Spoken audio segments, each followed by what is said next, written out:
Check, mic check, 1, 2. Yo, is this thing on or what? What is going on, everyone? Welcome back to another episode of the Platform Podcast. As always, I am your host, Dex. If you're watching on YouTube, make sure to hit that subscribe button. If you're listening to Apple Podcasts or Spotify, give us a follow. Leave some comments on the episode. Let me know who you want to hear from on upcoming episodes. And, of course, with this guest we're about to get introduced to, let him know if you got any questions for him. So, without further ado, I put the plant back here because I noticed last episode that after the flood, the plant didn't get a lot of love. It has been downstairs in the kitchen trying to catch some sun and recuperate from the flood. And I totally forgot to bring it back up here last episode. So now it's back. Don't talk shit about some of the brown leaves on there. We're working on it, okay? I don't want to hear it. But today, I'm sitting down with one of my very, very good friends from out here in Nashville. He's been awesome to me since I moved to the city. Awesome DJ out here playing at a lot of spots, Whiskey Row, Jelly Rolls. We got D Wake on the show. How's it going, baby? What's up, bro? Appreciate you having me. I'm glad your plant made it. I know these plants are tough out here. It's hard being a plant dad. And Maddie, Maddie doesn't want to take care of this one because it's in here. It's my responsibility. And she always talks shit how I don't help her with a lot of the other plants. So if it starts dying, there's nobody to blame but me. It's a commitment, bro. Yeah. It's I don't even know what kind of plant it is, but it's fucking sweet and it looks good on the camera. So that's what we're all about. So yeah, man. Appreciate you having me. I love the studio. Looks awesome. Thank you so much for stopping by. First time at the house. Yes. Yeah. Hey, it's almost there. You're almost back to your routine.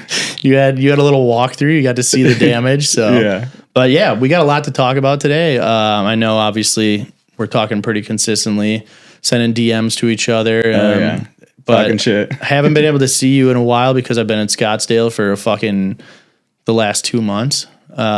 Literally have only been here one weekend since January started. So that's wild. Just getting back and kind of settled into a little bit of a routine here, trying to get this house fixed. But we got a lot to talk about with you. Some of the things that have been going on in the scene here, and then obviously with Nashville growing into a bigger and bigger destination for entertainment as a tourist capital, and just kind of DJs coming through here and hopefully growing more and more.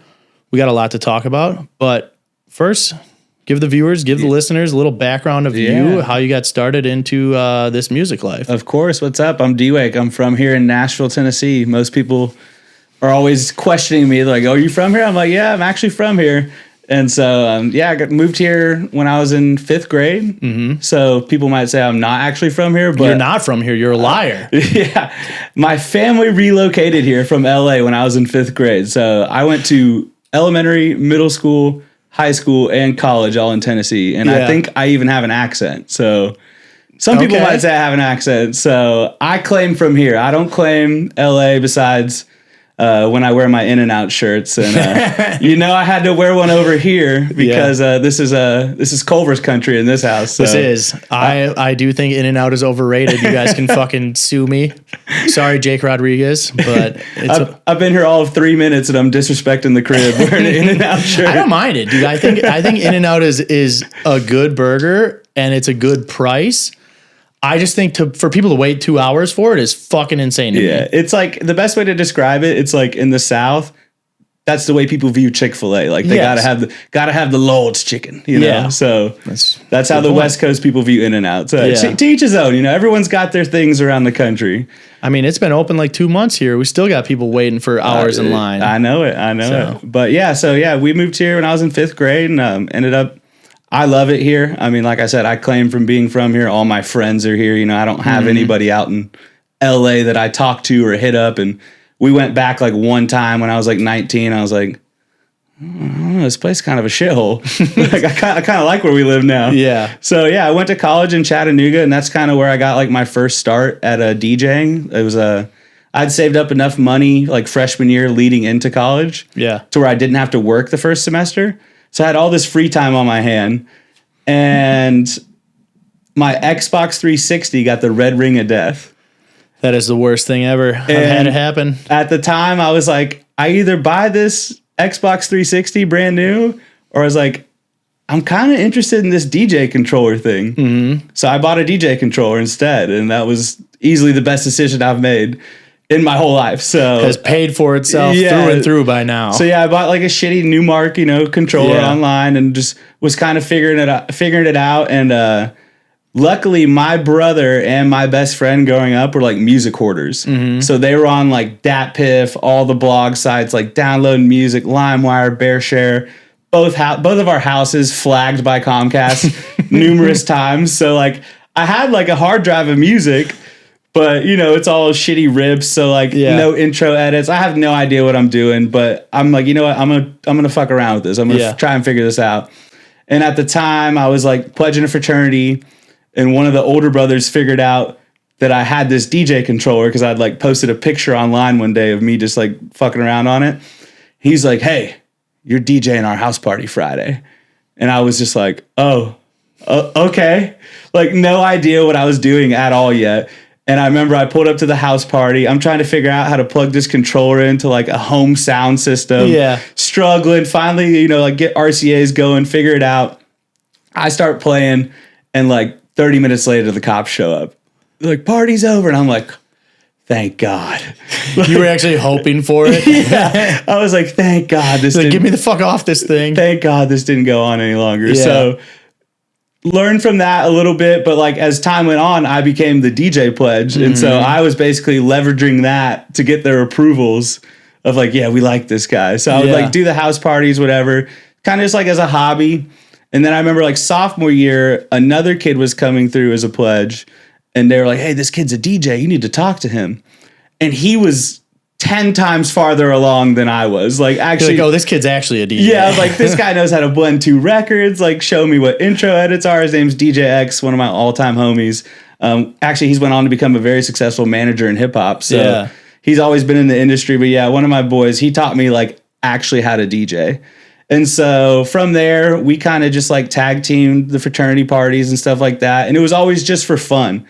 Like, I never considered it was going to be a career. Yeah. Because like at the time in Chattanooga, it was like on the upswing of like, all right, this is going to be a college town, but it was still kind of like transitioning from like being pretty hood and like stuff like that.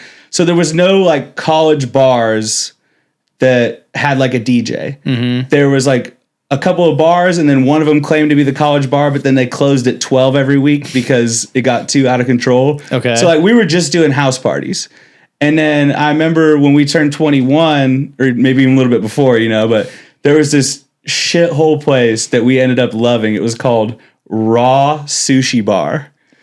And during the daytime, it was a sushi place. Never had the sushi there. But at nighttime, the upstairs was like a legit, like tiny ass nightclub. Yeah. Like maybe like 150, 200 people. Well, my like core friend group ended up loving that spot. And we probably kept the lights on there for like 3 or 4 years. But at the time, that was the only place that had a DJ. Yeah. And so the owner's nephew was like an aspiring dubstep producer. And then like one of the bartenders was like a wedding DJ. And so they did Thursday, Friday, Saturday night. And so I remember like me and my boy were like trying to like do like a college night there. And they just like weren't coming up off of it. And I was like, understandable. Like I get it. Like this is y'all's spot.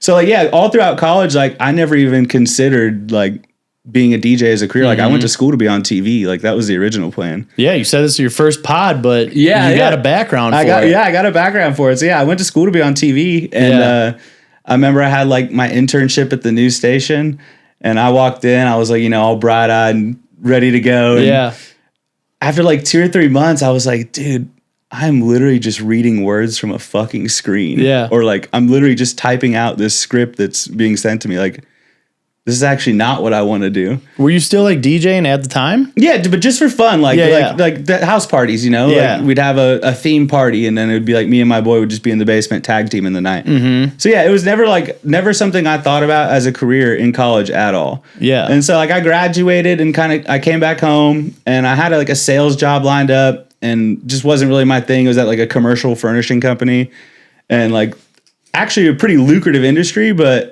it's a slow burn. Like it's like a 6th or 7th month process before you get paid. And it's like, do I really want to be wearing these uncomfortable ass pants and these long ass shirts? I'm like wearing suits every day? Not suits, but just like business casual, like stuff like that. And I was like, man, I don't know if this is for me. And so like, I'd always been in the service industry, like grew up, like started bussing tables. Then I was a server. And then when I turned 18, you know, they taught me how to bartend a little bit. It's like, I'd always worked in that industry in college, and I was making like pretty good money for being a college kid, you know, like serving and bartending. So I had moved back home to Nashville, and basically what happened, the company that owned all these restaurants in Chattanooga owned a sister company here, Clyde's. I don't know if you ever remember Clyde's. Yeah. Clyde's Hi-Fi? Yeah, and they own Taco Mamacita and like Milk and Honey. Okay. So I didn't know they owned all those. Yeah. So they're big restaurateurs in Chattanooga. It's called like the Monin Family Restaurant Group. So I'd worked for them all of college. So when I got done, I like moved back home with my parents, kind of was like in between. And so I was working at the Clyde's here in Nashville because like my boy was the GM. He's like, bro, I got you. Like you can come bartend or whatever. And I was kind of just in that in between, you know, like right out of college, not really knowing what I wanted to do. And then I started bar backing downtown, and I started working at Whiskey Row. And then that's kind of how I got introduced to the DJ scene in Nashville as a whole. Yeah. So I started working there, and obviously like I was naturally kind of glued to what was going on with the DJ stuff. And I was always listening.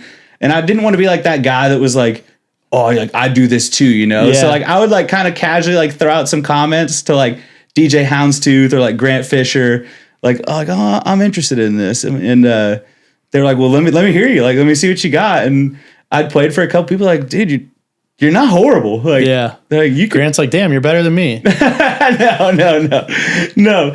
But like, definitely like DJ Houndstooth, Marissa Sardar, DJ Mayo. And there's another guy, his name was DJ Tillo. You would have loved him. He moved to Florida during the pandemic, but they all kind of were like, dude, you should think about doing this. Like you should probably go for this. And like, you know, when you're like on that verge of like, all right, I'm going to go for this.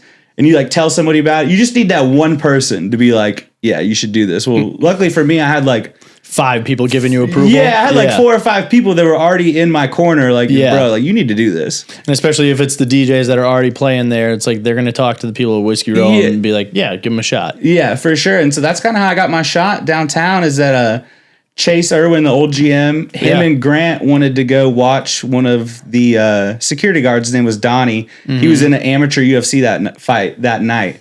And so it was like, I forget what it was. It was like a Saturday night. And they were like, bro, you want to play a 30 to 45 minute set and open for Grant?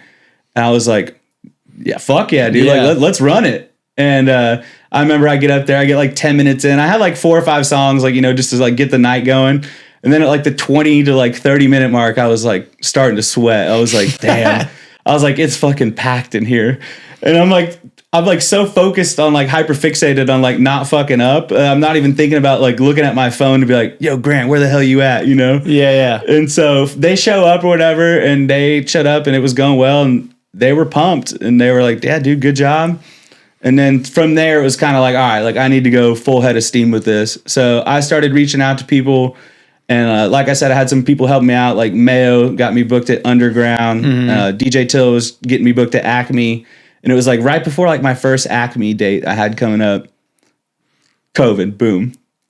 Everything shut down. So I was like riding this like extreme high of like starting to get booked at places. Yeah, I'm like 23. I'm like, dude, this is sick. Like I'm going for it. This is awesome. And then flat tire. Yeah. But, you know, you pivot. And so during COVID, I mean, basically during COVID, the only 4 places where it didn't exist was fucking Old Hickory Lake. Yep. Percy Priest Lake, and somebody's private pool, and then Nashville Underground and Dogwood. Yeah. That's just said, fuck the rules. They're staying open. They're like, the COVID doesn't matter. Yep. We're going to do it. Like, because, I mean, all the apartment pools, everything was closed, you know? And and Nashville was kind of like strict the first summer. And then like the second summer going into it is when things were like eased up. So I just kind of kept to it, you know? It was just like, didn't lose faith and was like, I'm going to play wherever. So over COVID, did you have a lot more time to actually be like practicing and kind of honing in on your craft and becoming a better DJ? Oh, for sure. Yeah. So then it kind of helped. Yeah. I mean, dude, we were all getting paid not to work. Yeah. So, you know what I'm saying? So it was like, there's no better time than like try to get good at this than now. Cause like I said, I had like a very basic knowledge of like, all right, I can blend 2 songs, but it's like everyone knows in DJing, like you're not going to get good until you get your reps in front of people. There's no shortcut around playing in front of people. It's just not. And actually reading a room. Yeah. No, I mean, you've told me some stories about COVID here and how there was a lack thereof of rules at certain spots. And I've seen some of the videos from like Dogwood where it looks like you guys are just open for fucking business. Oh, dude, it was the news channel 4 was like posted up right where Chewy's was. Yeah. And they're like, here at the Dogwood, right here in Nashville, Tennessee, people are not practicing social distancing. And it's like some dude like leaning over the ledge. He's like, fuck you. Like as the party's just going. Yeah, you just hear in the background. Yeah. That's so funny, that Nashville. If I'm going to guess that any places don't abide to COVID rules, I would think it's anywhere in the South for sure. It was definitely like Florida never participated at all. Yeah. And then Nashville was like all in for like the first 3 or 4 months. And then they kind of did the soft rollout. Yeah. You know?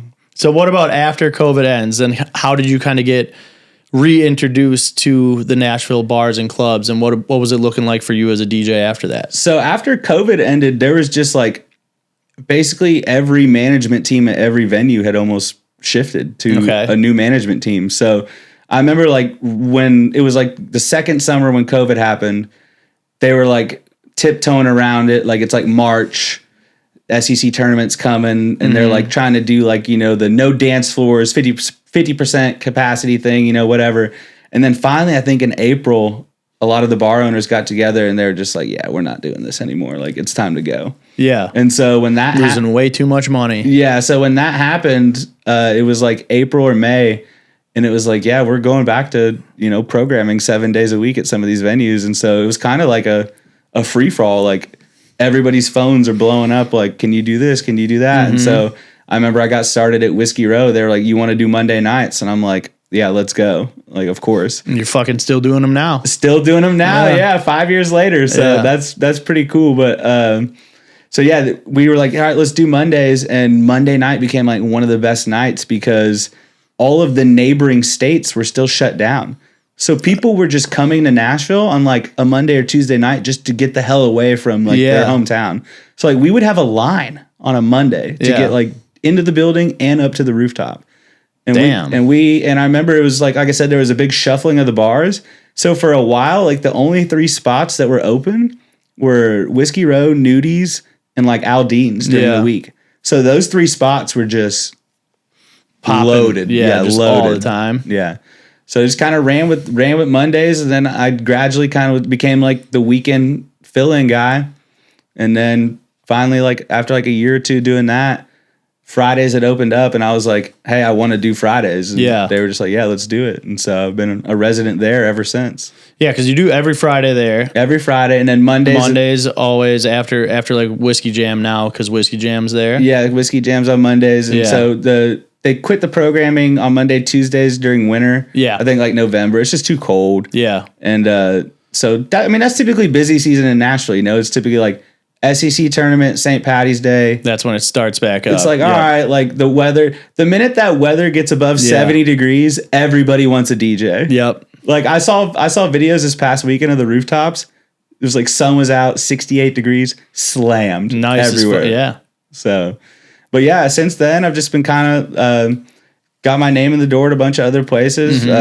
Worked at Dogwood for a long time, Nashville Underground too, 1230 Club, and just kept going and been riding that wave ever since. How often are you at like Jelly Rolls now too? I do jellies every Thursday. Okay. Yeah. So I had worked with Chase at Whiskey Row. And so luckily when Jellies opened, I was on that first to call list, which like everybody always says, like, you don't want to be the first to open a club, the first group to go into the club to open it.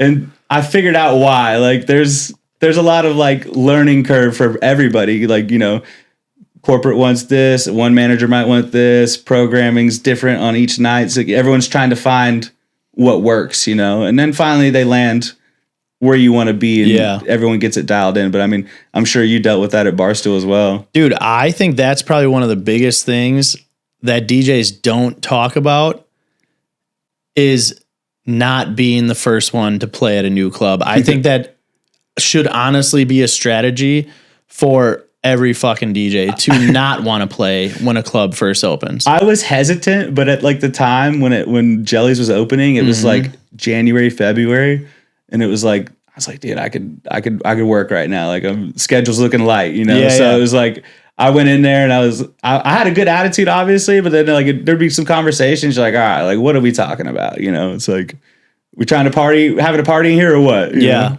I just feel like unless you have a connection with the venue that you're going into, you almost are like set up for failure because, like you said, whether it's management or ownership or whoever else, and they don't really know the direction that they want to go yet, you come in there and all the blame gets put on the DJ. So then it's like every time you end up getting 86th in the first month of the venue because they're like, no, this guy sucks. He's not doing what we want to do.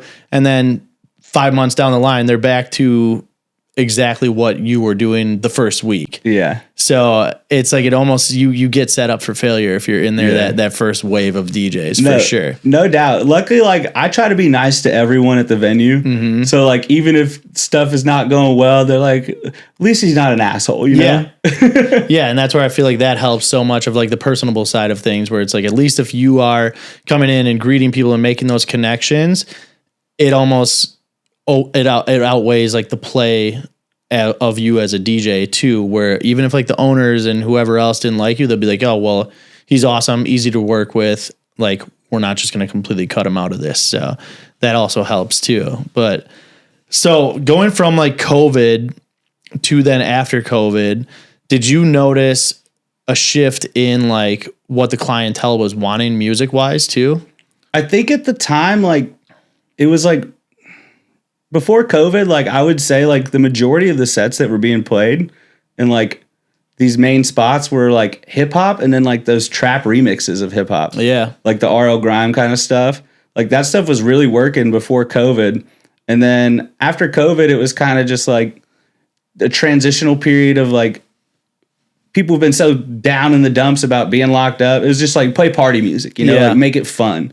And so since then, I think like, for the most part, like the Broadway format is like putting pop vocals over like, you know, banging ass tech house beats or just house music that like people know, you know, like more commercial stuff. And then the classic hip hop that everybody knows, because even like new hip hop drops nowadays, it's like, it's here for a week and gone the next. It's like, it's very hard to like keep it in rotation in my opinion. Yeah, no, I feel like I talk about this every fucking week. Yeah, so it's a never-ending topic. Yeah, it's like we need some producers out there to make hip-hop fun again. And what I mean by that is the 80 to 105 mid-tempo.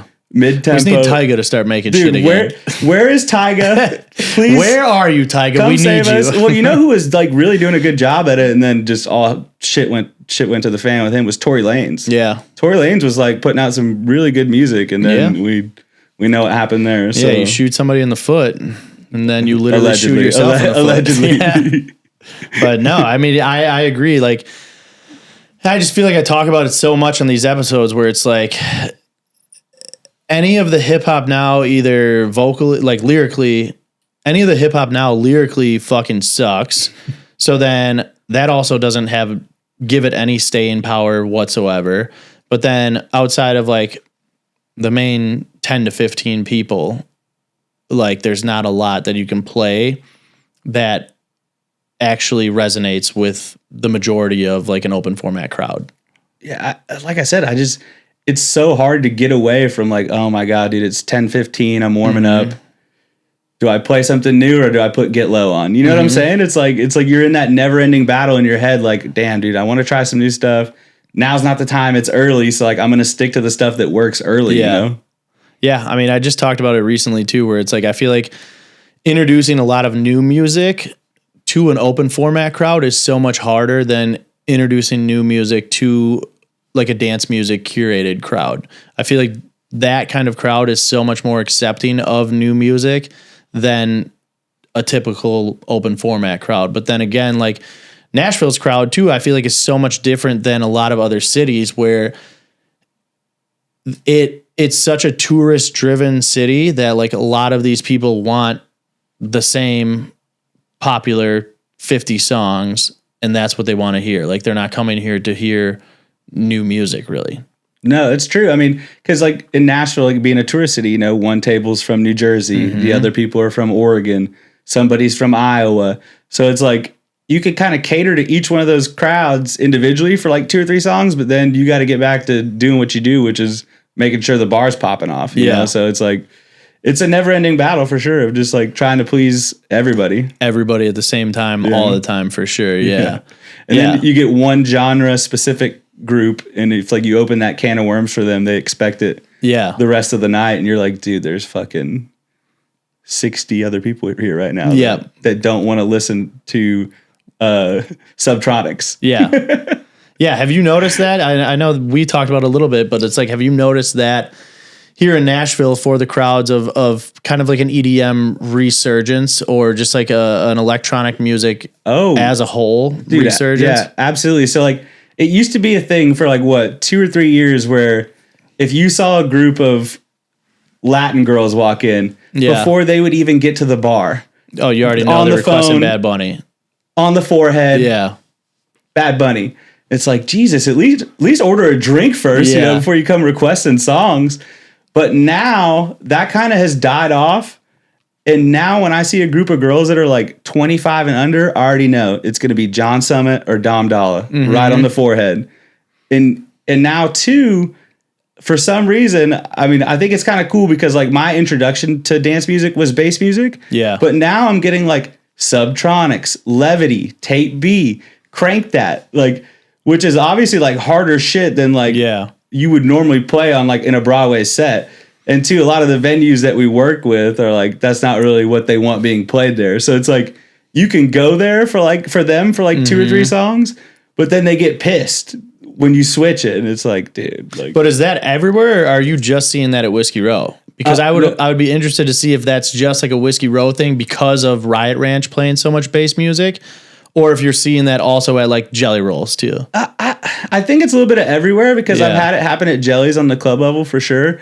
I just think like because that generation is like they're more programmed to like going to festivals and spending their money. So like they think that that festival world like translates into like going out world, which in my opinion it doesn't. Like like there's a difference between going to the club and then going to the festival. Yeah, set wise too as a DJ, like that's something that I've talked about so much, where it's like an artist set is very different from an open format club set. Oh, absolutely. Completely different. And it's like, as a patron, people expect to go to Whiskey Row and listen to a festival set, and it's like, that's not the same thing. No, it's not the same thing. And I've actually, the EDM like dubstep community is like very similar to the Latin community. Like I said, like once you open that can of worms, like it's like they expect it the rest of the night.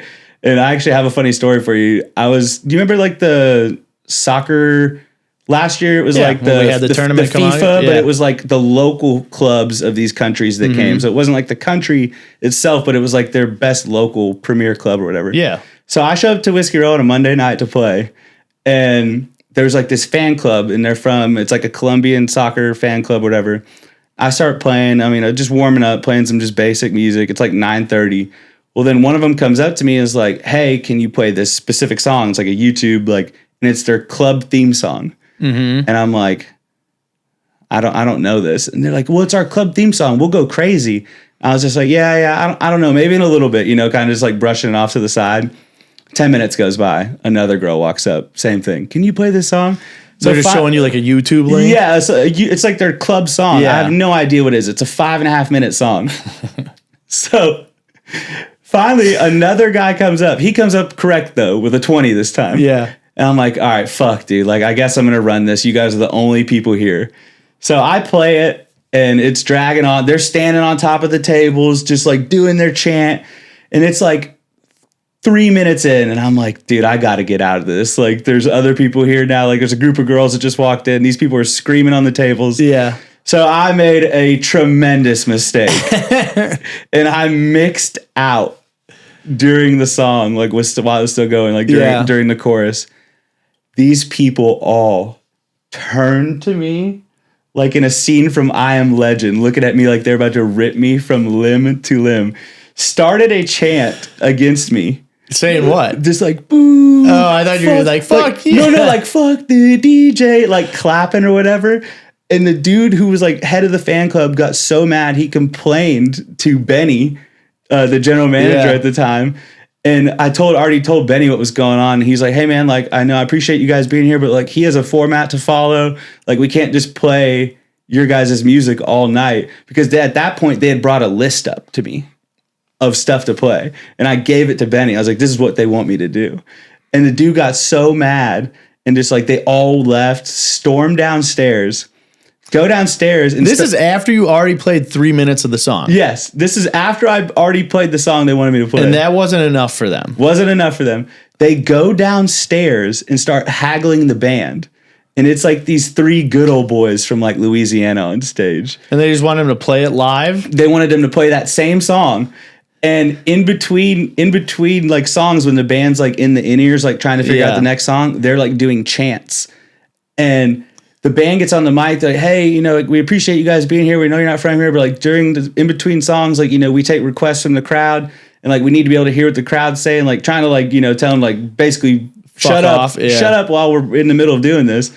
And they just kept letting them having it. Well, finally they played like Born in the USA by like Bruce Springsteen, and the rest of the bar stands chanting USA, like USA. That's funny. And they kick like all these people just basically like kick themselves out and go into the streets and just start chanting even more. I'm like, dude, we just had like a war in here basically over me mixing out of their song. I was like, dude, this is wild. Way too much. But that's what's wrong with people that go out nowadays, is that they think that like they just have free reign to do whatever for the DJ and like make the DJ like they act like the DJ is just fucking Spotify. But especially to go down and do that to a band, like I just don't understand how clueless people are that you just think that the band is going to just learn to play your club's fucking theme song from another country and just play it live and learn all the instrumentation for it. Like, how fucking dumb are you? Dude, I think it's the Nashville effect. Like, I think people come here from like other parts of the world and they just get so fucked up. Yeah. And they just start going nuts. And they're like, oh, we're not going to get in trouble for doing this. Like, if we acted that way, like in another country, dude, we'd be in the slammer. Yeah. Like when I go out of the country, dude, I'm like, you're on your best behavior. Dude, I am so respectful. I'm like, I'll go wherever you want me to go. Listen to what you want me to listen to. Like, I'm here for your culture. Yeah. That's crazy. But yeah, I mean, that's a wild one. It's dude, that would piss me off. I'm like, dude, if I already gave you 3 minutes of the song for $20, like that's, you got what you wanted. And two, it's like, it's a Monday night. I'm hanging on by a thread. I'm at the end of my work week, you know? I'm like, dude, this is not what I wanted tonight. I did not deserve this. Outside of Mondays and these Fridays that you're doing at Whiskey Row and then other residencies that you're playing downtown, you also started your own thing. Yeah, so during COVID, like I said, the only couple places that the lakes, dude, the lakes were a go during COVID. So I'd had this idea of like there's this tiny ass island like literally in the middle of Percy Priest Lake, and I was like, damn, dude, like I could throw a party out here easily. Just need a generator, a couple 15-inch speakers, a sub, a controller, like we'll make it work. And so I was like, you know what, I'm gonna do it. I'm gonna go for it. Everyone talks about you need to have your own party. Need to do this, need to do that. So I was like, I'm going to start my own party. And we started it in 2020 and we've been rolling ever since. So we do it once a summer because it's a fuck ton of work. Yeah. But it's a blast. So it's a luau themed and it's literally on this tiny island called Luau Island. And I didn't know that's what they actually call the island. If you get on Google Maps, it's literally called Luau Island. I thought you guys just kind of self-proclaimed the name. No. So yeah, it's called Luau Island, and we do it right. A typical luau. We got some pork out there. Do little pork street tacos, bunch of Coors Lights, bunch of tequila, and it's a good time. And over the years, it's kind of like I remember like. I was like always like trying to like, man, like I really want to put thought into the lineup. Like, you know, I really want to like curate it to like how I want the day to go. Yeah. And then after like the third or fourth one, I was like, dude, it doesn't matter. Like anybody who wants to play this can come out and play it. And so now I'm at the point where like whoever asked me first now, I'm like, yeah, dude, come on. I got you. So it's more like I didn't start it ever to like be like, oh, I'm going to monetize this or like, you know, this isn't something that like I'm trying to grow into being like this huge ordeal. Yeah. But it's kind of more just like my way of like saying thank you to people that like support me all year. So like inviting personal friends, whether it's DJ homies and their girlfriends or their friend groups. And we kind of just get after it out there on that island for a couple hours. How many people can actually fit on this island? I've seen like videos and stuff of it. I would say like the most people I've ever had at one time was like between like the 60 to 75 mark. It's a good size. And it's a little crowded. Yeah. Some people are getting pushed off into the water. I would say tops like 100 people on the island. Yeah. But for the most part, like, because people pull up on their boats, and so a lot of people are hanging out on their boats or like halfway in the water. People still being able to hear all the music. Yeah, and then people are playing beer pong. There'll be some people dancing. But yeah, man, it's a lot of fun. Like I said, it's kind of just my way of like saying thank you to people for supporting me. I'm like, yeah, come out here. I'll take care of you for the day. Make sure you get to and from the island. That's probably the biggest like hump and like hassle of the day is like I'm on the phone from like 10 a.m.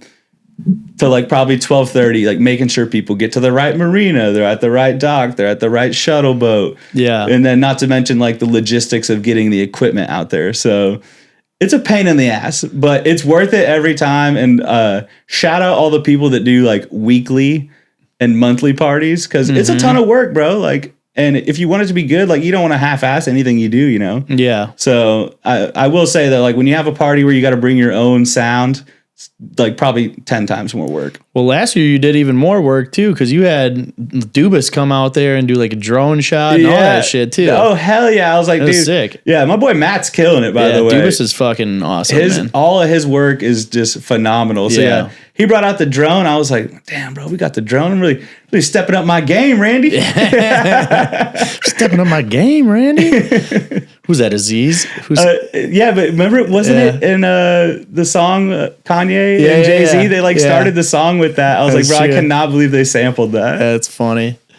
But yeah, that's awesome. It's cool. I promise I'll make it to one of them this year. I know last year I think I was out of town for it. Yeah, dude. But I always just see the videos or get the Snapchats and everything from you. So it's always a good time. Yeah, and when you have your own party, like there's definitely some things you learn along the way. Like I've definitely picked some wrong dates before. Like one year I hosted it like the same day as Deep Tropics, and I was like, fuck, dude, why did I do that? But yeah, you live and you learn, you know, it's part of throwing your own event, you know? So I kind of found the sweet spots, typically like the 3rd or 4th week of August is what works best for me. Still hot as fucking balls out here too. Dude, so. Yeah.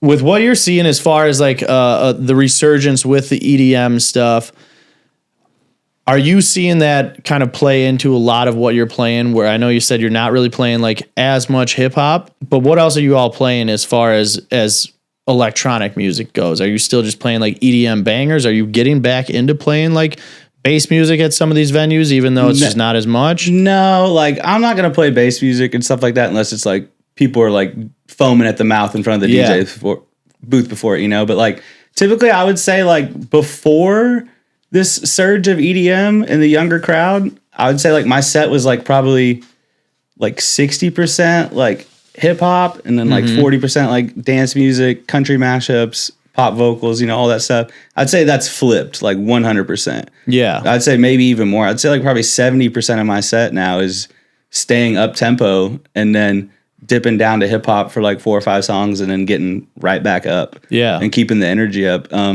It seems to be like what works for me best on like rooftop scenarios.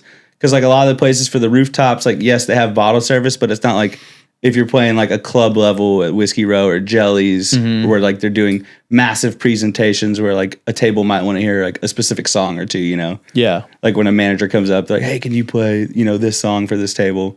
And that'll kind of like reset your set when that happens. But yeah, for the most part, dude, I've been staying like pretty up tempo throughout my sets. Yeah, I've just seen the shift in it so much, and I'm hoping that it makes its way here to Nashville, because even still for us here in Nashville, I really don't think that like the electronic scene or dance music scene or house music scene is as prevalent as you would think that it would be out here. Like we really don't get that many huge artists coming through here versus like a lot of other places in other markets of like Chicago and New York or Miami, obviously. But it's like the only places really doing shows are like us at Barstool, Night We Met, Skydeck will have people. And then unless there's festivals like Bonnaroo or Deep Tropics, like there's really not a big dance music scene out here for bringing in these guests. But then I look at places like Vegas, where Vegas is kind of going like all in already on a lot of these house music artists and dance music artists, where it's like you see Liv's resident lineup, where in previous years they have a lot of different hip hop acts on their stuff, where it'll be like Tyga or some like Metro Boomin or whoever else, like a lot of these other like producers, DJs, performers, and different artists. And now you look at their lineup for this year, and it's a lot of artists that I feel like we know as DJs, but the normal, like regular party goers really wouldn't know a lot of these names. Like you see like a Prospa, a Josh Baker, a Kedema, and then it's like you get to the bigger people where it's like a Max Styler, a John Summit, a Dom Dalla, like all these people. But seeing like a Vegas lineup shift toward that and kind of being like early on it, I would think, is something that is like promising to me, where I'm like, damn, like it's shifting a lot toward this house music genre. Yeah, for sure. Like I definitely thinking like in Nashville, like in terms of like what we're playing in the bars and clubs, I call it like white girl house. Yeah. Where it's like you got a banging vocal over like the new John Summit or the new Dom Doll just it's dropped. Still like a Taylor Swift vocal. Yeah, or something like that. I mean, shit, Chris Lake just put out a song with Chris. You know how many house music purists were probably pissed about that?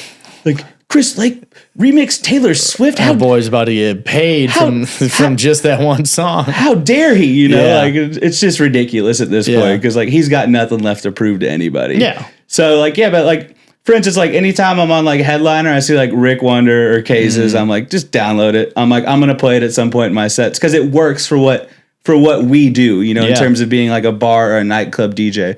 But I will say, like, I think it's very cool. Like what Night We Met are doing, like, bro, they brought in MK. Like that ain't cheap. Like MK is a very. They had Odd Mob there before. They've had, I mean, a bunch of other people too. So and like they're also kind of bringing some of those smaller like UK artists, like what Vegas is doing. I think that was like Vegas's thing, is that like they're like, all right, because obviously like Tiesto and the David Guettas of the world, who have crossed over into like pop music before, they're like, all right, this works. It's tried and true at the pools. We know it's going to work. Yeah. And then John Summit and like Dom Dalla and Disco Lines were like kind of like the new guys to the block. They're like, all right, let's try this. And they've ran it for 2 summers and it went really well. And so now they're like, all right, let's try something new, even more new. And now they're bringing like this more of a UK sound over here to the States. Yeah. So I'll be interested to see how it works in Vegas, because like personally, like I'm starting to get a little bit of like tech house fatigue. Yeah. Like there's so much of it coming out and it's all good, but like it's all starting to kind of like sound the same in my opinion. I like stuff a little bit more groove to it, you know? So I think like the UK sound, like all these guys are killing, like you talked about. One of my favorites, I think, is Omar Plus. Have you heard of him? He's got like that. Just talked about him on the last episode. Okay, yeah. Dude, he's got like that R&B vocal. I'm like, dude, this guy's gonna have girls everywhere. Yeah. So I think it's cool that that's kind of like crossing over into the States, because I mean the numbers aren't lying. You look at these festival bookings; it's the big festivals that are like typically known for being like they'll have a little bit of everything for everybody. They're now basically dance centric. Yeah. And even if you look at it, I mean, every time I feel like I open up Instagram, it's somebody talking about how Spotify numbers and SoundCloud numbers and Apple Music numbers are so much up on house music and dance music. Like it's like, oh, a 30% raise from last year in streaming of house music. Oh yeah. So it's cool to see and just kind of see the shift. But yeah, I mean, like talking about the tech house fatigue, I mean, I've seen it from a lot of people where it's like a lot of this music either sounds the same, or it's just like the structure for the most part of it is the same from artist to artist. And it's like, you kind of know when build, drop, kind of all this is coming in, and it ends up sounding very similar in ways. Oh, dude, Oddmod, he had a run. Yeah. And then everybody wanted that sound. They were like, this guy's fucking crushing it. I think of like the West End sound too, where it's kind of like distorted for like these vocals on these drops too, is something that got like so popular, and then kind of everybody started using it. But yeah, I mean, it's a lot that at the end of the day, like starts to sound very, very similar. I don't know if it's something that just like we notice as DJs too, but if it's something that party goers are also like, oh, this shit sounds the same. It is something that I used to think when I was younger and like not as much into house music. I'm like, oh, all this fucking shit sounds the same. But what was it back in the day? Everyone was like, turn that techno off. Like I had like a meat. Everyone called it techno. Yeah, I had a meathead like wrestling roommate in college. And he'd be like, D, I'm going to the gym. Send me a techno playlist. I'm like, I got you, bro. Don't worry. And you're like, there wasn't one techno song in there. It was like progressive house, deep house. Like there wasn't a single techno song in there. But yeah, I mean, I think it's something that's gonna start to shift. I feel like the only person that's really like doing kind of dance music so much more different is like Fred again. Oh yeah. Like, he's on another level. Yeah, like his shit never sounds the same as like everybody else. Where it's like, even like Talk of the Town, his last one, where I was like, fuck, dude, like this shit just sounds so different than what like everyone else is making. Yeah, there's sometimes too, I'm like, dude, I don't get this at all. But like, you go to a sold out stadium show of his and it's packed. I'm like, well, obviously people like it. Yeah, you know? This fucker's doing something right. So. So what are you doing as far as music then? Where it's like, I know you talked about Headliner, and it's like if you see K's stuff, the boy, he'll always get shout outs on here. Oh yeah. But yeah, I mean, like downloading that kind of stuff is working for you. But then as far as like what's going to kind of get response from a lot of these crowds that are coming out here to Nashville, are you downloading a lot of stuff from record pools? Is stuff that you're finding on SoundCloud, or like dude, what are you doing to kind of stay? I've been on SoundCloud for years. Yeah, I love SoundCloud. It's always kind of weird to me, to be honest. Like when I meet another DJ and they're like, yeah, I don't really get on SoundCloud too much, because I'm like, dude, you need to, because it's what I always tell people. I'm like, bro, SoundCloud is like if LinkedIn and MySpace had a baby for DJs. It's true though, bro. Like everyone's putting their shit out on there. It's like, bro, I came across Burnout like years ago. I was like, dude, this guy is cranking them out. Yeah. And he still is, like once a week. And so, and not to mention too, like when you're on there and you say, let's say you follow a new DJ, you like their remix. Well, you're now going to see everything they repost. Yeah. And then they have like their story feature, and you just click through that story feature, and dude, I'll find probably, I'm not kidding, 10 to 12 like playable tracks a week just by spending, a couple hours on SoundCloud. See, that's always like my biggest hack is I go and find the DJs that I like, or like that are good remixers and editors and stuff like that. And then you just go through all the shit that they have liked or like had to repost because of a download gate, all that kind of shit. And you're like, oh, fuck. Like, bro, you will get down in a rabbit hole quickly. And like, it's fun though. Like I said, mentioned earlier, like my brother and my best friend were both diggers for music. Yep. And so I kind of like learned from them. And then like, too, like as a DJ, when you're playing a lot of the same clubs, you don't want to be playing the same 3 edits. Yeah. Every single night. Like you need to be rotating different versions of songs. And like what I've found really cool is kind of put my two worlds together. Like I grew up listening to hip hop. Like when I was in college, we weren't, the stretch of dance music we were playing were like Heads Will Roll and like Boneless. Yeah. Or like Levels, And anytime we'd put anything else on, it'd be same shit. People would be like, turn that fucking techno off. Because we were listening to like, in my opinion, like 2010 to 2015 was like a generational run for hip hop. Yeah. It was like Migos, Drake, Future, Juicy J, 2 Chainz, like on and on and on. And they were putting out banger after banger. And now I've found like a couple of editors that are combining those hip hop vocals and like the new tech house. And that's my shit. Yeah. There's this one guy, his name is Brandon, like DJ Brandon. There's another guy named Kelland. Yeah, Kelland is fucking crushing. I have a bunch of shit by him. He's putting out a bunch of stuff. There's another kid named Shalant. I think Shalant he's coming on the mix, right? Yeah. Is that how you pronounce it? Is it Shalant? Yeah. Okay. Yeah. Where's he from? Is he from Canada? He's in Boston, I'm pretty sure. Okay. Yeah, because I talked to him about playing in Philly too. So yeah, he's putting out a bunch of there's a bunch of young dudes on SoundCloud that are putting out stuff. Yeah. And it's funny because like I'll download it, and then like 2 or 3 weeks later, like I'll start to see it on the record pools. I'm like, oh, I got you. But like that, I think like, to separate yourself as a DJ, like you need to be digging. Yeah. Because if not, everyone's playing the same edits from the same record pools over and over and over. Yeah. And like, that's for at least for me, like I try to take pride in like trying to switch up my set and play different. No, I mean, it's huge to be able to play stuff that is like either like weird that you find on SoundCloud or something that's unique. And it's something that, like you said, that other DJs don't have. I feel like that's what separates so many DJs from other DJs is having different tracks that people like haven't heard yet.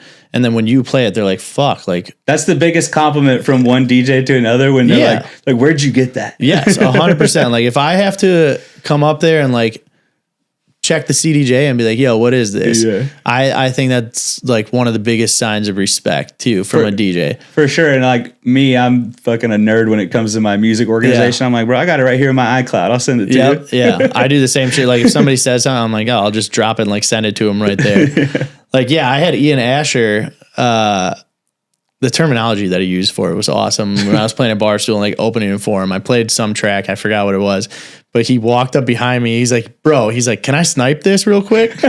And then just took a picture of it. And I was like, bro, I'll just send it to you. He's like, yeah. He's like, do it. And I just like sent it to him. But the way that he said it, I was like, that's funny. I've never heard somebody be like, yo, let me snipe this real quick. That is good. I'm gonna steal that for sure. But yeah, that's the thing. Like, I'm not gonna gatekeep something that I didn't make. You know, it's like music's meant to be shared. So like, if a homie comes up and asks me for it, I'm gonna be like, of course, like I'll send it to you. Like if anything, it's helping that person out who made it, you know? Yeah, but I mean, that's what's it's so big for a lot of these artists to be able to have that for their sets is being able to be like, the only way that you're going to hear this song is going to see them play it in their sets because nobody else has it. So then as far as like an open format DJ or somebody that doesn't produce music, it is so important to have tracks that not everybody else has, because that's what's going to make you better as a DJ, to have the crowd come out and when they listen to you, they're not listening to the same thing that they hear from every other DJ that they go and see that weekend. No doubt. And I ain't playing Cotton Eye Joe, brother. The Rednecks remix? I'm not doing it, bro. I know we're in Nashville, but it's always funny. Like people will come up and like request some like expecting you to play like that kind of shit in Nashville. They'll like request some country song that's like slow. They're like, aren't we in Nashville? I'm like, brother, there is a band downstairs that would love to rip that for you, but it ain't going to be me up here. I always used to get it for Zach Bryan, and I'm like, dog, I'm not playing fucking Zach Bryan.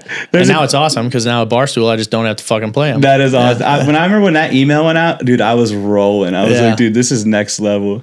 There's a dude that sings at Whiskey Row. His name's Matt Davidson. Fucking savage on the mic. People come up and request Zach Bryan. He's like, I don't feel like fucking crying tonight, okay? That's what I'm saying. Like, I'm pretty sure I have a clip from like 20 episodes ago where I talked about people requesting Zach Bryan. And I'm like, why the fuck do you want to hear that at 12:30 on a Friday night? Like, are you trying to go cry right now? But people want to hear what they want to hear. I like to play like devil's advocate too, because on the side of like wanting to play unique music and like shit that people don't have, I feel like also at the same time here in Nashville, especially because of the way that the crowds are, it's like so many times they aren't even receptive of new music, where unless it is like you finding a really good remix of a song that has popular vocals to it, and then it's just like a dope new instrumental that somebody put together for their remix. I feel like so many times if it is just like a new track that's fucking sick, but it's not by somebody that they know, you just don't get the reaction for it because of people just not being open-minded to the new music. And also too, I think like TikTok changed the game because they started spamming people with these new releases. And sometimes I almost think that like they're spamming it too soon. Like that Joshua, I don't know how you pronounce his name. Out of My Mind, that song just came out. It's fucking crazy. Sick ass song. But dude, I saw it on TikTok for 3 months leading up to it, because I heard about you talk about this on other episodes of DJs like in dance music, sharing music, playing it out, testing, getting reactions, which is like great for them and the feedback and the whole scene in general. But like when someone hits record and they're like, what's this? And then it goes viral. And then now it's up to the artist, like, man, do I start teasing this now? It's like, it's not coming out for 4 months. So like, I feel like if they start teasing it too soon, it almost like ruins the shelf. Like the luster, the shelf life of the song. But I mean, definitely like when you're on Broadway, like you were saying, like, I don't think people are like coming to Broadway to hear new music. I think that's one of the things where it's like, all right, I've been killing it for 10 minutes. I'm sneaking this one in. Yeah. This is for me, actually. It's not for you. Yeah, for sure. No, that's 100% what I think of too. Talk to me a little bit about like your residencies right now. I know that this is one of the things that you wanted to talk about, of kind of what you're doing with like the different residencies. Are you just doing it for DJing, or is it something where you're doing a lot of like content as well for these residencies, or is it something where you can just kind of show up, DJ, play your sets, be done with it? I mean, I think it's a little bit of both, because like in Nashville, like for the most part on Fridays and Saturdays, the bars are going to be busy, you know? Mm-hmm. So then it's up to you to figure out like what content you want to post and stuff like that. And I think any DJ can relate to that. When you're playing the same spot over and over, it's kind of hard to keep the content ideas fresh, because like 2 or 3 years ago, like everybody was having a videographer come in and like making a recap video, because that's what was doing well on social. And now like all the algorithms are switching back to the carousel. Yeah. To where it's like people want pictures or like a story behind the pictures. So I think it's kind of tricky when you're playing the same spot over and over to be like, just to keep posting pictures of the same spot, you know? So like, I think everybody runs into that problem. It's like, all right, like I'm just posting the same stuff about the same place, doing the same thing. Mm-hmm. So like somebody that I think has really shifted their social media, which I didn't even know he had this in him, was Ryan Lee or Zoomob. Yeah. Started doing like skit. It's just been dope. Yeah. Started doing skit com. I think that shit's hilarious. Yeah. So definitely like, I think people doing stuff like that, keeping it fresh is like the way to go, because eventually people are just going to get tired of you talking about how much you play at a certain spot, you know, Yeah. in my opinion. But I think you got to keep it fresh. And so like with the algorithms changing, like I'm trying to figure out like, you know, how I should pivot and start posting.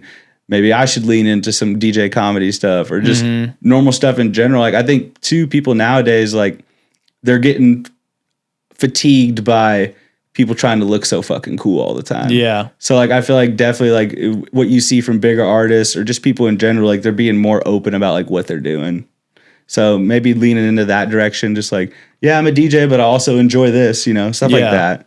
Letting people into more of like their day-to-day stuff outside of just the DJ stuff all the time, and getting a little bit more personalized with like social media is something that I think is something that I like seeing from a lot of DJs. So yeah, true. Because like at the end of the day, like yes, people get it, you're a DJ, but like you can also be more than just a DJ. Yeah. You know, you're human too. Like we like stuff. Me and you like football. You know, like we're heavily interested in other things. You can make some sort of your content collaborate with stuff that you actually do outside of DJing, and it still will hit with a lot of the followers too. Because it's like I'll post a story of like where I'm playing with like a flyer, which nowadays a DJ flyer is just it doesn't do anything in terms of reactions. Yeah. But meanwhile, I post a video of me getting mad at my fucking drink stirrer that broke, and it does like 800 views and like 30 reactions. I'm like, maybe I should just post this stuff. Yeah. This is just all you do now. Yeah. No, that's 100% true. And it also doesn't help that I feel like the majority of places in Nashville don't promote at all in general. Oh, dude, I know. For the longest time, like there's some of these places, I mean, it's all about location too. Like if you got a bar on Broadway, you're on a corner, do you really need to promote? But like, dude, I still think it's crazy to not do it though. That's like, what I'm saying. Even just like on a weekend, if you go through the majority of bars on a weekend that are on Broadway and just go through their stories of like an Aldean's, a Morgan Wallen's, a Whiskey Row, like go through all their stories on a weekend, and the majority of the time there's like not even anything on their stories. And it fucking blows my mind. Yeah. Like that you didn't share what bands are playing, what DJs are playing, anything from like inside of the clubs. There's just like no social media presence whatsoever. It's wild to me too, because most like real businesses allocate 30% of their budget towards marketing. Yeah. And some of these places aren't doing anything. Yeah. I'm not gonna lie, like when Barstool came to market, I was very skeptical. I was like, where's it going? They're like, on second, I was like, where the old Joe's Crab Shack was? And you was like, yeah. I was like, damn, that's a whole lot of butter, you know? Like, shit, like, good luck. We still get people calling asking for Joe's Crab Shack. But like, shout out to Iga, you know, rest in peace. She had a vision for the digital footprint she wanted to leave for that brand. Like, we're going to post recap videos. We're going to make it a little promiscuous. Like, we're going to post the girls. We're going to post the talent. We're going to do this, do that. And now you start to see these other spots having videographers every weekend, like as they should. You know? Fucking 3 years later. Yeah. But like, as you should, like you want to make your place look dope. You know, it's like, it's a multi-million-dollar business. Like, you can afford a videographer in there. Yeah, and I mean, Caroline right now, our actual chief marketing officer, just fucking crushes it with all the marketing stuff that she does.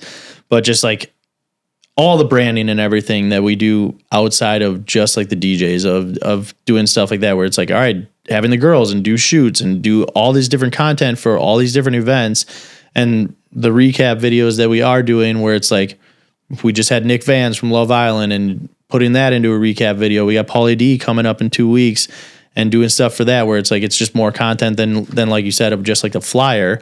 But then also having people in the venue, where it's like you're getting live time stories of what the venue is doing right there, that's what I like don't see at any of the venues, which is fucking wild to me. Yeah, they don't have like anybody that works there. Yeah, take just a couple give videos. the fucking social media password to one of the managers that's on duty and be like, hey, take some videos throughout the night. Like, throw these up on the story. Yeah, it's so easy. Like, it's so simple. Yeah, but no, it's dude, crazy. you're right. Like, people just weren't doing it, and like, it's now I'm saying, like, I'm noticing like other spots are like trying to like follow that format. Well, my thing is, I feel like all of these venues that haven't been doing it, especially with the way that Nashville is going, like, I felt like for so long, so many of these Nashville venues felt like they didn't have to promo anything because, hey, we're on Broadway, we're just busy, we don't give a fuck, like the bar's gonna be busy regardless.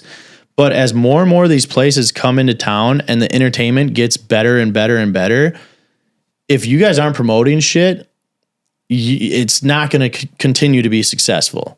Because when places come in like a Tao Group or a Win or whoever else comes in and they start buying up places in Nashville and putting in clubs and putting in restaurants, and their social media teams are fucking good. It's with a budget too. Yes. Yeah. Like, people are going to start going to those spots.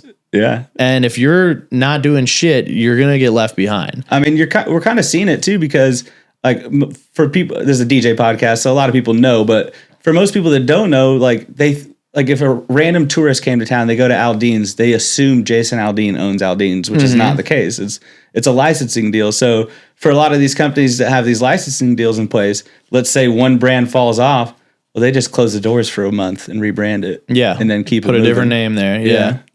Yeah. So I think that will never go away. Like, in Nashville as a whole, like, I think there will always be the country name bars. But with the expansion of what's going across the river, you're going to see more and more money. Like, they're building the new T-Pack. It's going to be like one of the nicest theaters in the country. Yeah. There's going to be tons of restaurants and lounges and gigs like that, where it's like more upscale with these bigger brands coming to town. Yeah. So, I mean, I look at like Newhoff as it is already too. And then it's like, now you look at like Oracle or whatever going in there, and they're building an entire new they're going to build a whole new district over there. yeah, no, it's crazy. Like, it's funny.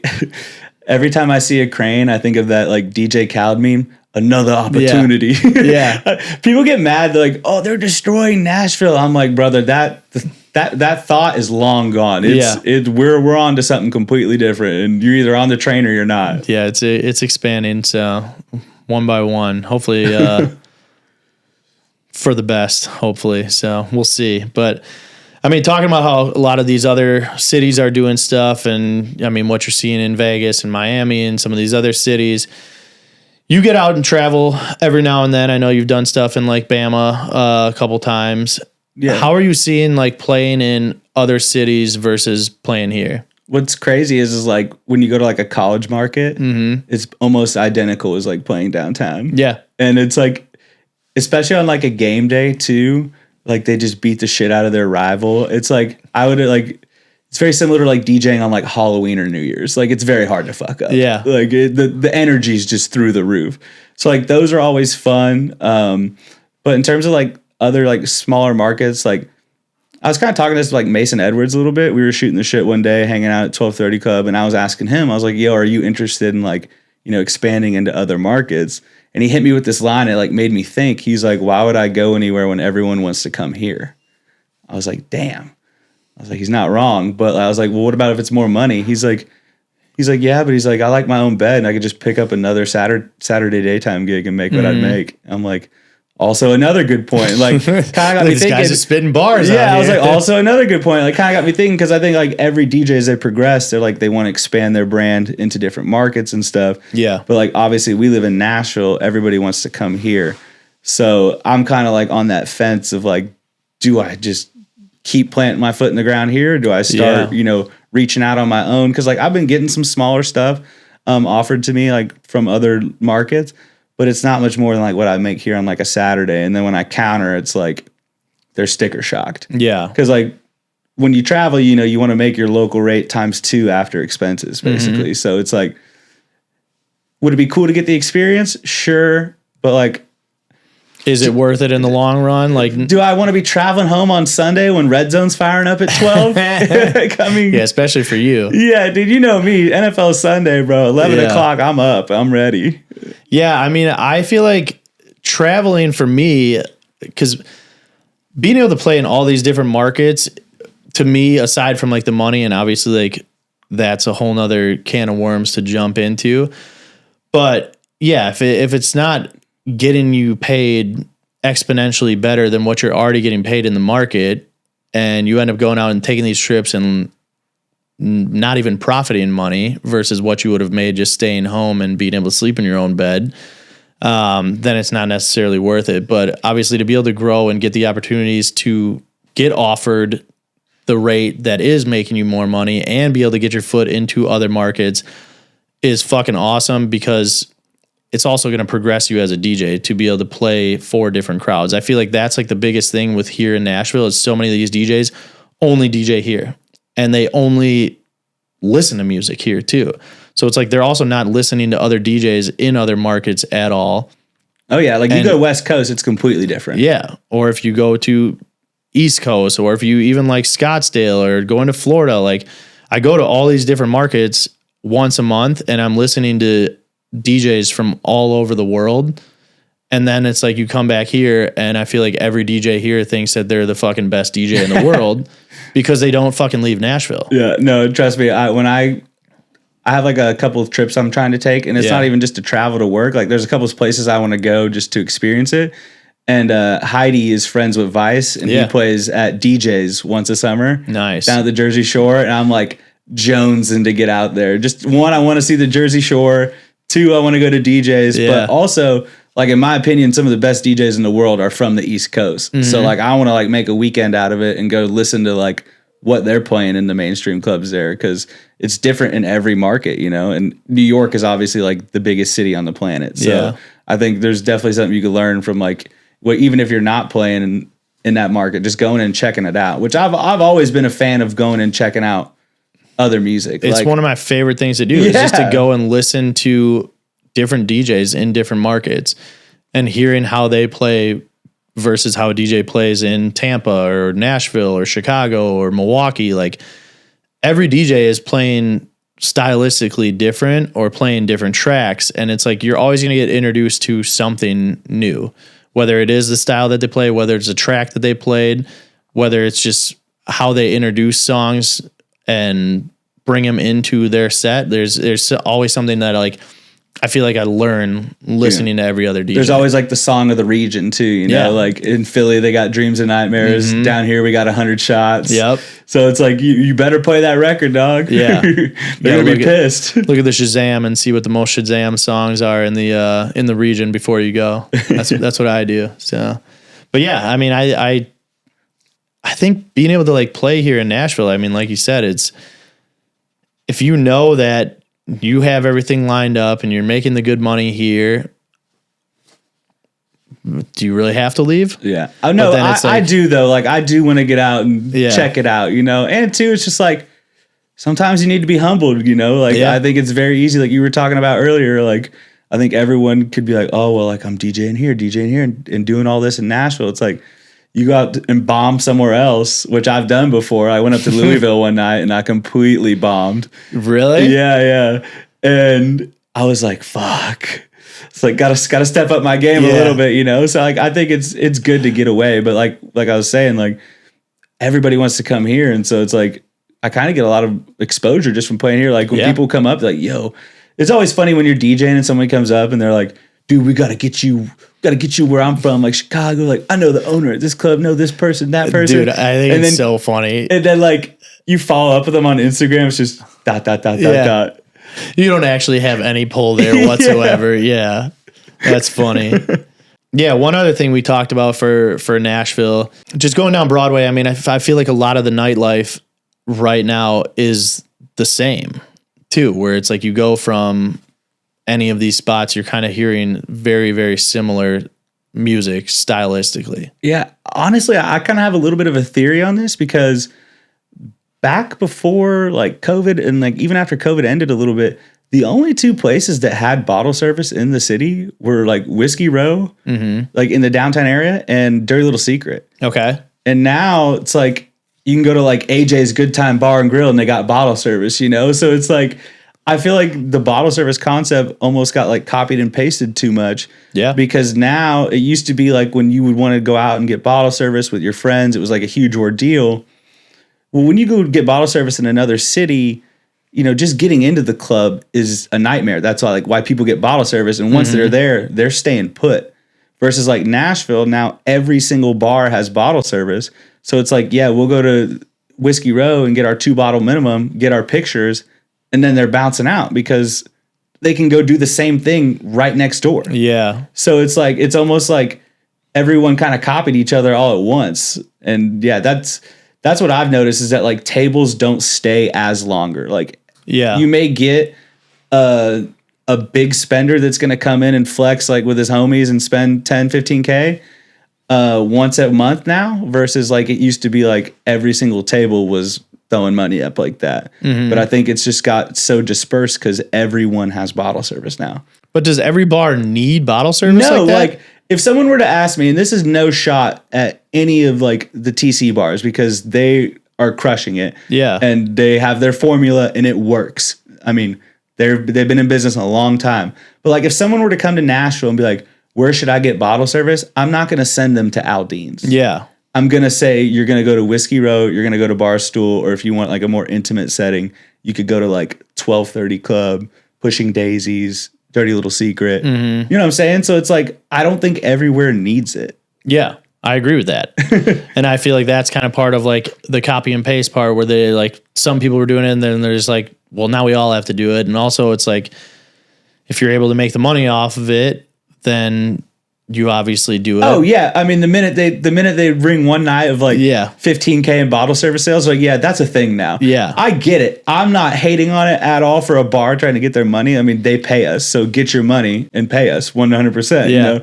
But like, I think personally, like Nashville as a whole, like I don't view it as like this bottle service. No, I would never think that it's a bottle service spot. Yeah. So it's kind of like everyone copied each other at once. And it hurts because like you don't want to see your friends make less money, but it happens because there's more options now. Yeah. How do you think Nashville is going to evolve over like the next couple of years? I think the Broadway formula will always be there in terms of like branding, you know, an artist's name on the bar. I don't think that's ever going to go away. Like, what is it? Kane Brown's just took over the Valentine. That's about to open up. Yeah, that was in talks for a while, and I literally like had completely forgot about it. And now I just saw the article like a week ago. These real estate developers are making so much money on the sales of these buildings. It's like, fucking insane. They're like 4Xs every 2 or 3 years. So like, I don't think the Broadway formula is going to go anywhere. So like, if you're wanting to DJ downtown, like there's going to be plenty of opportunities. But I do think with like, we talked about all these hospitality companies coming here building hotels. I think there's going to be a huge demand for more of that like vibe style of DJing, like playing a lounge, letting songs play, being a little bit, you know, more eclectic with like the music you're actually playing. Like somebody who I think is just always crushing it at LA Jackson's like Daniel Ian Jones, Diamondback. Like you walk into there like daytime, it's more of like a vibe, just people chilling. But at nighttime, bro, they turn that place up. Like it's a party in there. So like I think that like specific style of DJing is going to become more prevalent in the city when they get the other side of the river developed and there's more of like that bougie kind of style of people spending money versus like just drunk bachelorettes on Broadway. Yeah. That's just what I think. So I agree. I think it's exciting too. Cause like, I think it's nice as a DJ to play stuff differently. You know, I think that that's one of my favorite things is because then you don't burn yourself out. I mean, I know we talked a little bit about burnout before of like just being able to kind of be at the same spots. But I mean, even talking about like your residencies of playing like a Whiskey Row like every single Monday and every single Friday, it's like as a DJ, you kind of deal with in your head at least the burnout of like, all right, I have to go and try and make new styles of sets because I'm playing here every single week and the staff is going to hear this set every single week if I don't change shit. So being able to play in these different venues that are completely different stylistically gets you to dig for a little bit more. It gets you to add new songs that you might have not thought of. And then it's like, if those end up overlapping and work in other sets too, then now you're making entirely new sets. Yeah, no, I love that stuff that's got like a groove to it, like any party people's music. Yeah. Oh my gosh, dude, like that stuff, like daytime playing that somewhere for like a brunch or anywhere, like where it's like low lighting. I'm like, this is a vibe. I'm lucky with all of our venues. Yeah, they're all different, huh? Yeah. Where it helps me so much from a lot of that burnout.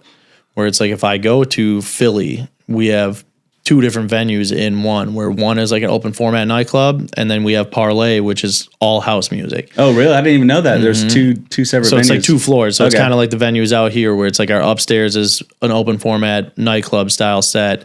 Downstairs is a smaller, more intimate room where it's just all curated for house music. That's dope. And then it's like if I go to Tampa is more of like a nightclub. And then West Palm is like a party bar on one side, and then another venue, which is all like underground house music. Like you can get away with playing house music that no one knows. Yeah, and they still just fucking vibe to it. Are people like popping bottles to that down there? Yeah. That's wild. Yeah, I mean, that's like one of my favorite spots. West Palm's what, like 45 minutes north of Miami? Yeah. Yeah, so I'm assuming like more Latin influence, like kind of house music kind of stuff. Yeah, I mean, you can get away with playing everything from like Afro house to Latin tech, like even just some big room stuff, but it's like you don't even need like big room stuff. It's like I'm banging out like tech house, Latin tech, Afro house, like all this kind of shit, and not a place that you get any requests. They just sit there and fucking That's vibe. Incredible. Yeah, that's incredible. Yeah, it's the best. So, but yeah, it keeps you from burning out. Where it's like if I play one more Taylor Swift remix, I'm gonna pull the trigger. Yeah, it's the end of it right there. So. But yeah, before we get to these last couple things, anything else that you want to talk about? Anything coming up that we need to know about, listeners, viewers? Yeah, no, I'm excited, gearing up for summer. Obviously, we're coming out of slow season, so during the summer, I'm working 4 or 5 days a week. So I got my 3 residencies. I'll be at Whiskey Row on Mondays and Fridays. I'll be at Jellies on Thursdays, and then Saturdays I'm kind of a free agent. I like to bounce around, hit the pools. That's my favorite, is playing the pools. Grand Hyatt? Oh, dude, I hope so. I hope I'm back at the Grand Hyatt. I love that place. It's a nice pool. Yeah. So, what's like a spot that you want to get into out here? I'm trying to think right now, because like a spot that like I always like love fucking playing, but it's just kind of a hassle to get booked through because they go through Gig Finesse is Pushing Daisies. Pushing Daisies? Yeah. I love playing there, but like it's just like you got to book there like 4 or 5 months in advance. And sometimes like I just don't have my schedule that far out. Yeah. And so it's like there's a couple places like that. But in terms of new spots, I'm trying to think like what new spots have just opened that I don't know. I can't think. I mean, there's nothing really like too new that's open aside from like Wallens, Luke Combs, those places all kind of open around the same time. So yeah, I mean, I'm pretty lucky. I kind of play everywhere I want to play. Yeah. So I mean, like I said, I try to show up and do the job and have a good attitude. So I'm pretty pumped that I'm at where I'm at. So yeah, Pushing Daisies is awesome too. I mean, I guess it doesn't really make sense to me why they even use Gig Finesse, because I know 1230 Club wasn't, and they're the same owners. So I don't know how anyone structures all that, but yeah, no, I think Pushing Daisies like for a very long time was like probably one of the best kept secrets in Nashville. Now it's like it's out there, like people know about it because it's kind of the spot where like girls who are in like their late 20s, early 30s like want to go out and be downtown but not be on Broadway, even though it's on Broadway. You know what I'm saying? It's like more of like a hangout like spot. It's like a speakeasy almost because of how it's like downstairs, where it makes it like a little hidden gem that a lot of people walk right past, don't even notice it. Oh yeah. Unless if you know, like type thing. Yeah. So, but the vibe in there is awesome. Every time I'm there, it's fucking amazing. It's good drinks there, and then it's always good music too with what you're able to play. Who doesn't like a margarita? Yeah. I mean, come on now. Yeah, they got some good ass drinks. So, Well, yeah, if that's it, then let's get to the important questions, you know? Yeah. So we got to get this platform playlist going. I've been getting my tracks from all the people that come on the show. So give me your top 3 right now. It can be songs that you're playing out in the club, some that you're listening to at the gym, in your car, while you're sitting in your house. What are your top 3 right now? So I'm going to hit you with the SoundCloud finds, of course, because I heard you talking about it. You're like, yeah, I guess I got to do playlists for SoundCloud and Spotify and YouTube because, not everything's on Spotify. So. Yeah, if you can't get a remix cleared, it's got to go on SoundCloud. So number 1, I'm going to go 4 Raw's Luau remix. Nice. Found that one on SoundCloud. Number 1, I did not like that 4 Raw's song as like a hip hop song to play. I don't know what the fuck he says, but it makes no sense. It makes no sense. It's all distorted, and I'm like, someone will flip this correctly. And so 4 Raw's Luau remix. This one's for the girls. Man I Need, Josh Styles, Think About Us edit. Yep.